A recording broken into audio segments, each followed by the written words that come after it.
തിരികെ സ്വാഗതം. തളിപ്പറമ്പ് മണ്ഡലം സ്വതന്ത്ര സ്ഥാനാർത്ഥി T K. Govindan KPCC president Sunny ജോസഫുമായി കൂടിക്കാഴ്ച നടത്തുകയാണ്. CK വിജയൻ വിവരങ്ങളുമായി ചേരുന്നു. കൂടിക്കാഴ്ച നടത്തുന്ന ദൃശ്യങ്ങളാണ് നമ്മൾ കാണുന്നത്. CK, ഈ തലത്തിൽ CPM വിട്ട് സ്വതന്ത്ര സ്ഥാനാർത്ഥിത്വം പ്രഖ്യാപിച്ച് UDF പിന്തുണ നൽകുമെന്ന് പറഞ്ഞപ്പോൾ അത് ഉറപ്പിച്ചിട്ടുള്ള ആളുകളെയൊക്കെ മുതിർന്ന നേതാക്കളൊക്കെ വന്ന് കാണുന്നുണ്ട്. അതിന്റെ ഭാഗമായി തന്നെ ഇപ്പോൾ KPCC അധ്യക്ഷൻ എത്തിയിരിക്കുന്നു അല്ലേ?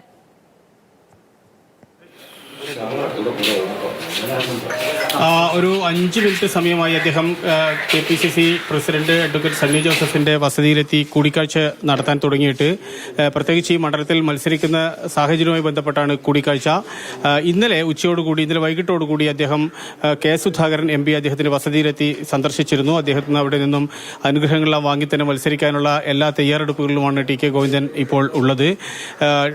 അതിന്റെ ഭാഗമായാണ്, അതിന്റെ തുടർച്ചയായാണ് KPCC പ്രസിഡന്റ് കൂടിയായ അഡ്വക്കേറ്റ് സണ്ണി ജോസഫിനെ ഇന്ന് രാവിലെ അദ്ദേഹം കാണുന്നതിന് വേണ്ടി എത്തുന്നത്. ഏതായാലും തിങ്കളാഴ്ചയോടുകൂടി ടി.കെ. ഗോവിന്ദൻ നാമനിർദ്ദേശ പത്രിക സമർപ്പിക്കും. പക്ഷേ ഈ കൂടിക്കാഴ്ചക്കുള്ള ഒരു പ്രസക്തി എന്ന് നമുക്ക് തോന്നുന്നത്, ആ മണ്ഡലത്തിൽ, തളിപ്പറമ്പ് മണ്ഡലത്തിൽ കോൺഗ്രസിൻ്റെതായ ചില ഒറ്റപ്പെട്ട ശബ്ദങ്ങൾ അല്ലെങ്കിൽ റിബൽ സ്ഥാനാർത്ഥികൾ വന്നിട്ടുണ്ട്.